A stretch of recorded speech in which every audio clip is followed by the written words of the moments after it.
قریش بسم اللہ الرحمن الرحیم لإلاف قریش إلافهم رحلة الشتاء والصيف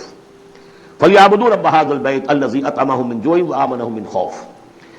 قریش کو مانوس رکھنے کے لیے اللہ نے ان کے دلوں میں محبت ڈال دی، رحلة الشتاء والصيف، سفر کی سردیوں میں بھی اور گرمی میں بھی۔ اس میں اشارہ ہو رہا ہے کہ جو ایسٹ ویسٹ ٹریڈ میں قریش کو مونوپولی حاصل ہو گئی تھی۔ پہلے یہ ٹریڈ تھی ملکہ جو قوم سبا کے ہاتھ میں تھی، جبکہ عروج کا دور تھا یمن کا۔ تو ہوتا یہ تھا کہ ہندوستان سے اور جاوا اور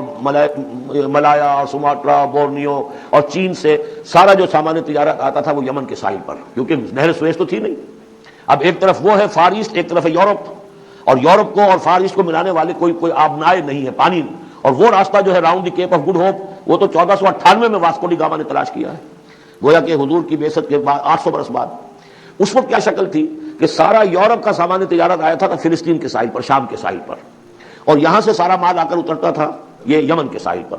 تو کچھ عرصے پہلے تک، تو کوئی 150-200 برس پہلے تک حضور سے یہ ساری تجارت یمنیوں کے ہاتھ میں تھی۔ یمنی قافلے لے کر چلتے تھے، یہاں سے اس مال کو لے گئے وہ وہاں تک شام تک، پھر وہاں سے مال لے آئے، اور یہ ایک طرح سے گویا کہ ایسٹ اینڈ ویسٹ جو ٹریڈ تھی اس میں انہیں کی پوزیشن حاصل تھی۔ پھر جب سیل العالم آیا ہے، ان پر سیلاب آیا ہے، وہ تباہ و برباد ہو گئے، تو پھر یہی ایسٹ ویسٹ ٹریڈ جو ہے یہ قریش کے ہاتھ میں آ گئی، اور ان کو خاص طور پر پروٹیکشن یہ حاصل تھی کہ چونکہ یہ خانہ کعبہ کے متولی تھے اور وہاں تمام قبیلوں کے بت رکھے ہوئے تھے، گویا کہ سب کے خدا ہاسٹیج تھے ان کے پاس، لہذا ان کے قافلے پر کوئی حملہ نہیں کر سکتا تھا، کسی اور کا قافلہ بچ کے جا نہیں سکتا۔ اس قافلے کو لوٹتے تھے بدو، اور اس کو جو ہے کوئی حفاظت نہیں ہوتی تھی، لیکن قریش کا قافلہ بدو دور رہتے تھے کہ یہ تو خانہ کعبہ کے متولی ہیں، اور اگر ہم نے ان کا قافلہ لوٹا یہ ہمارا بت اٹھا کے پھینک دیں گے باہر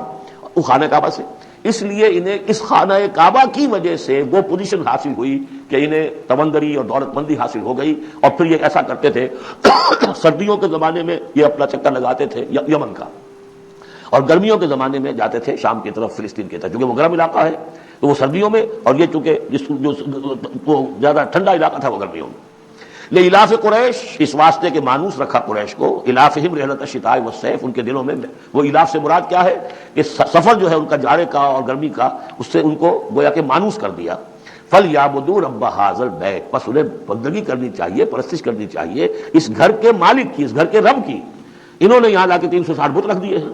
انہیں چاہیے تھا کہ خلوص اور اخلاص کے ساتھ جو اس گھر کا اصل مالک ہے، جس کی توحید کے لیے یہ مرکز بنایا تھا ابراہیم نے، ان کے جد امجد نے، اور کہا تھا کہ ربنا لیقیموا الصلاۃ، تیری نماز قائم کرنے کے لیے میں نے یہ گھر بنایا ہے، تو اس کو انہوں نے جو ہے اس کو بت کدہ بنا دیا۔ دنیا کے بت کدوں میں پہلا وہ گھر خدا کا، ہم اس کے پاس ماں ہیں، وہ پاس ماں ہمارا۔ تو کرنا یہ چاہیے تھا الذی اطعمهم من جوع، جس نے کہ انہیں طعام پہنچایا اور بھوک سے نجات دی، انہیں غذا دی، انہیں دولت دی، وآمنهم من خوف، اور ان کو امن دے دیا ہے خوف سے کہ ان کے قافلوں کے اوپر کسی حملے کا خوف اور اندیشہ نہیں ہوتا۔ عرب میں جو بھی اخلاقی معاملہ ہو چکا تھا اس وقت جب کہ حضور کی بعثت ہوئی ہے، اس کا نقشہ ہمارا سورۃ الماعون میں۔